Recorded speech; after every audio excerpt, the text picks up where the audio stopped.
How much of what you're holding isn't even yours, but your womb is paying the price? Welcome back to To-TheRoot, the podcast that unpacks the truth about women's health and healing from within. I'm your host, Bianca Blair.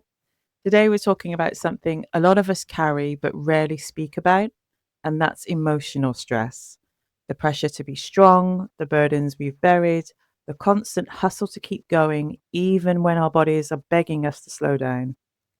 If you've ever wondered how your emotions, your stress, your trauma, the unhealed parts of you might be showing up in your womb health, you're not alone. There is a connection, and it's time to talk about it. Because fibroids don't just grow from hormones, they grow from everything we've been holding on to. Ladies, it's time to get off the struggle bus. Before we get started, two really quick disclaimers. Number one, I am not a medical professional and this is not medical advice. Everything that I mention within this podcast is based on my own personal experience. And number two, as Q-Tip said, occasionally I curse to get my point across. So if you have young kids in the background, I would recommend that you wear headphones, or if curse words offend you, feel free to exit left right about now.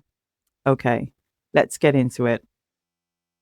You know that game that people play where they say a word and you have to think of a word that's associated with it? So, for example, if I said to you tree, you might say leaf or green or forest, something like that. When I think of the words Black woman, the first word that comes to mind that's associated with Black woman is strong. And a part of me is happy about that. I mean, the word strong isn't a negative. And then another part of me is quite sad about that. And I think it's because we've been so conditioned to believe that our only option of how we operate in this world is to be strong. It's a form of surviving this life. And you're not going to survive as a Black woman unless you're strong. And it's such a shame because there are so many other words that you can associate with Black women. For example, we're trendsetters, we're brave, we're loyal, we're resourceful, we're compassionate, we're great cooks. I don't fall into this category. We're highly educated, we're nurturing, we're advocates, we fight for justice. There are so many phenomenal things that Black women are. No matter where you fall in the diaspora of Black culture, it's been indoctrinated that you are going to be a strong Black woman and this is your only option. And I think that's why when I saw the whole movement of a lot of younger Black women, especially on TikTok, talking about or really just embracing their soft life era, I was like, yes, finally, we're allowed to be something other than strong. We can step into our feminine and it doesn't make us any less. We're allowed to relax and just be, because the other side of being strong Black women is taking the world on your shoulders and developing illnesses that are caused from stress, but not being able to acknowledge that. Back in my 20s, nobody was talking about things such as somatic healing and nervous system regulation. That wasn't a thing. But I guarantee you, if you have fibroids and if you have it quite bad, then your nervous system is probably shot to pieces because you've been living in survival mode for so long, where you're doing everything for everyone. You're not filling your cup first, or you're constantly trying to strive and achieve and not prioritizing things such as joy, rest, self-care, or just peace. Do you know how important it is to live in a home where you just have peace? It is so important for when you come home from whatever job that you're doing to have peace in your home. There's no contention, there's no strife, constant drama. Listen, I can't deal with drama. If you bring drama to my door, I will not answer. That is a fact. We need to be able to regulate our nervous system and slow down. Take time out to just sit in the park and read a book, do some stretches, or go to Pilates, or even just go for a walk. Maybe do some painting if that's your thing, dance to get the energy moving, or you could even just do some gardening. And these are things that would have been alien to me several years ago if someone had said, your high stress ways, especially within the work environment, is fueling your fibroids. And what you need to do is go read a book. For me, that would have been ridiculous. Like, it's wasting time. Yeah, I can sit down and I can watch Netflix or something like that. But even then, I wouldn't actually be paying attention. I would be watching the TV with one eye, and I would be on my phone with the other eye. And then I would probably be cooking something in the kitchen. It's never just peace. And this is what we need, especially as Black women. We need peace and we need to be able to just be. We don't always have to be doing and doing and doing. We're human beings, just be. I know a lot of people might not like this when I say it. Fuck it. I don't actually care. I'm going to say it anyway. We have a toxic relationship with struggle. It's like if we don't struggle, we don't feel good. So I remember when I was growing up, maybe preteen, the tag that was given to me is that you're lazy because you don't want to do this and you don't want to do that. And to be fair, maybe I was at that age as a young child who wants to be doing all of this housework and all of this cooking and all of this cleaning. You don't want to be doing that. You want to be spending time with your friends. But at the same time, even as a young child, I sat back and I thought to myself, so when do we rest? Because I'm seeing women doing cooking, cleaning, working full-time jobs, looking after children, looking after other people in the family, let's just say. And I'm never seeing you rest.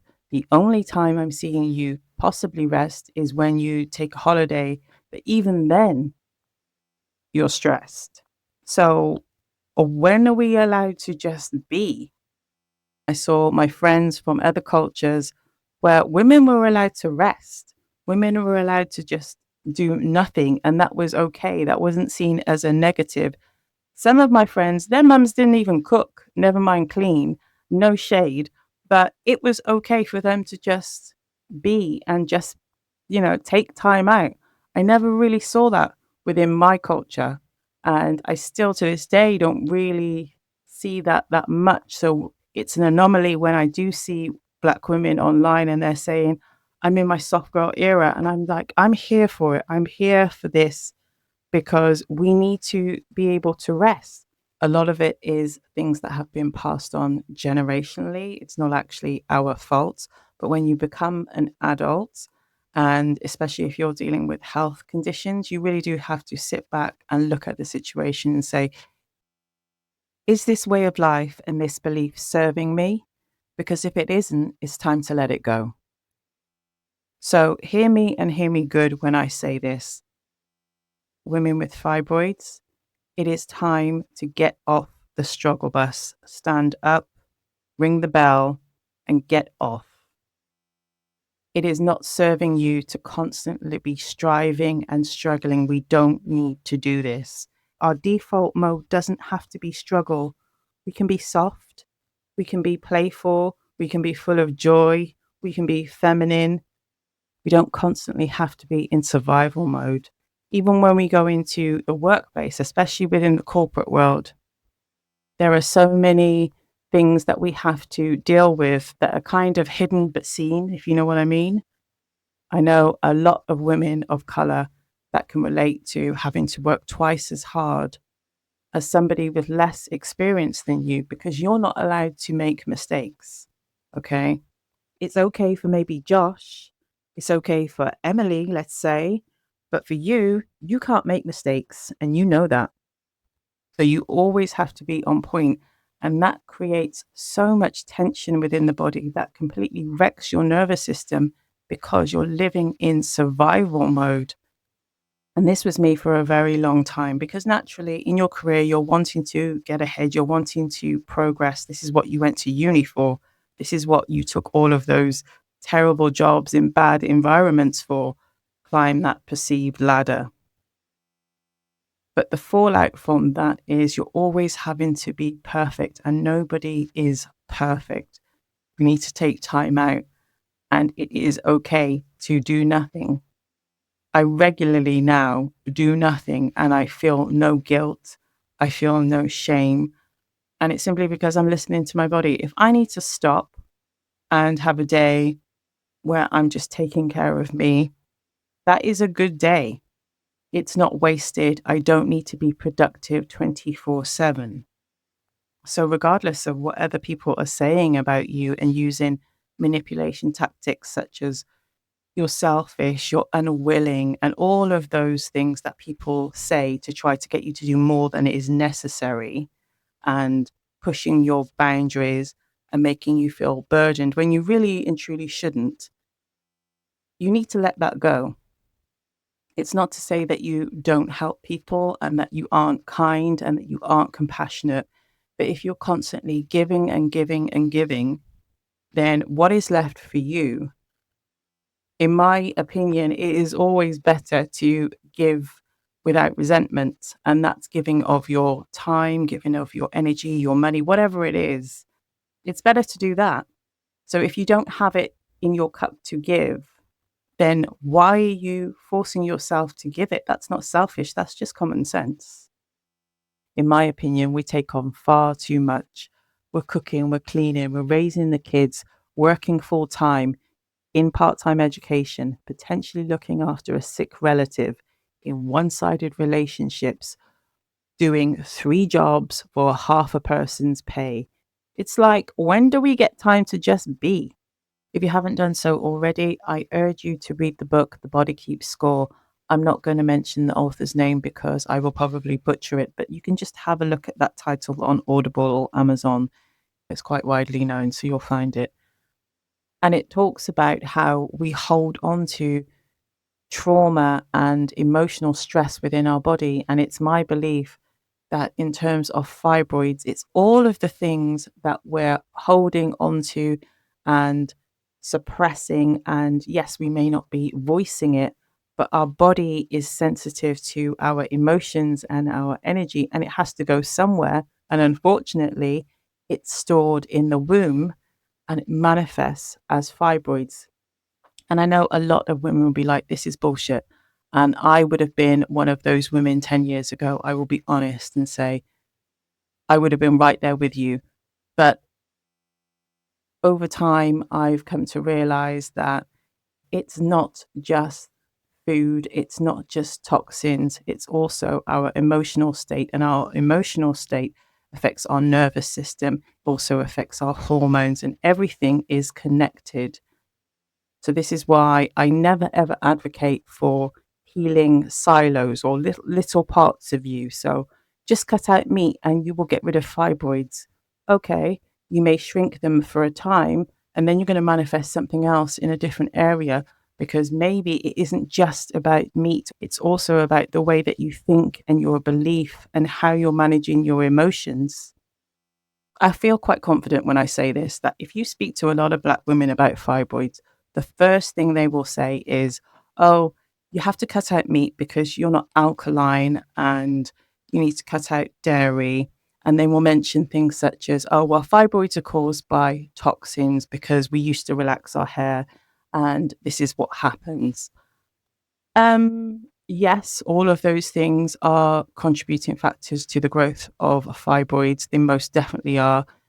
The chemicals that, these big companies use in predominantly Black hair care products are endocrine disruptors, well known to be, and have carcinogens in. That's a different story. I have a topic on that. I will link it below if you want to listen to it. But no one ever mentions stress. Hardly ever. Because they see stress as, well, this is just life. Well, no, it shouldn't be, and it doesn't necessarily have to be. And especially if you're a woman of color, it's been drummed into you that you must be strong. And this is so toxic. Yes, you must be strong in certain things. So life happens to everyone. There are ups and downs, and you can be strong in that moment. But your default setting doesn't have to be strong all the time, because all that's going to do is kill your adrenals and mess up your nervous system. There's a quote out there, and I can't remember where the quote comes from. I think it's Nicholas Sparks. It might even be The Notebook. Correct me if I'm wrong. But the quote goes, "You can't see the wind, but you can always feel its effects." And that's just like stress. You may not see it physically, but your body is affected by it in so many ways. And as a woman, your womb is the place where it's probably most affected. You're not selfish. You're not lazy. Black women, just because you can doesn't mean you should. Your name is not Atlas. Let someone else do it. I would say to anybody who has fibroids or who has recently been diagnosed, take time to really sit down and think about your life. Yes, you need to look at your diet, absolutely. You also need to look at the toxins that might be within your environment, things that you put in your body and on your body. But your stress levels are also key. So when do you take time to yourself? When do you take time to relax? Is this actually part of your daily routine, or are you just scheduling it in now and again when you become burnt out? So for me, that's how I used to deal with things. I would become so burnt out from work and just life in general, constantly on the go, pushing, pushing, pushing, and never really resting or prioritizing sleep or self-care. Then my light bulb moment would come and I'd be like, okay, it's because I need to go on holiday. And I would go and jet off somewhere and think that that was self-care and come back and do it all over again. But when you take a step back, it's easy to see how these loops and patterns just keep repeating. So yeah, go on holiday, enjoy yourself. I love a good holiday. Trust me, it's one of my favorite things to do. That if your idea of self-care is just to keep going on holiday, you're just going to be stuck in that loop. It's something that you need to incorporate within your daily habits and your daily routines, that rest is a priority, slowing down and that whole soft life. It's something that you need to consider, because we're allowed to be soft. Why not? Every other race is allowed to be soft. I'm pretty sure that Asian women are allowed to be soft. White women are allowed to be soft. All of these other races can be soft apart from Black women. Well, I'm sorry, but I just don't buy that. We can be whatever the hell we choose to be. And I choose to step back, to slow down and embrace that softness, because I deserve it. You deserve it. And this is why in the Fibroid Starter Pack, I talk about things such as somatic healing and breath work. Because yes, I can tell you a herb that could potentially balance your hormones, but what's the point if you're not also going to change your behavior? You need to have a holistic approach to how you heal from the root. It isn't just the surface level dealing with the symptoms. If you want that, then there are doctors that will help you with that. They will give you some kind of tablets, or they will offer you some kind of surgery. And it's no shade to people who go down that route, because I myself have done that. But what I'm saying is, if you really want to change how things are working at the ground level, the root cause of your fibroids, then you have to think differently. And it's about changing your lifestyle. It's not just about cutting out meat and dairy for 6 months and hoping that they will shrink. You have to change your whole way of being, your belief about how you present yourself in this world, and let go of that whole "I am a strong Black woman" mantra. You're allowed to be other things. So if you found this episode helpful and you've enjoyed it, or you know anybody else that might find it useful, please do share it with them. I encourage you to subscribe, and I will see you next week.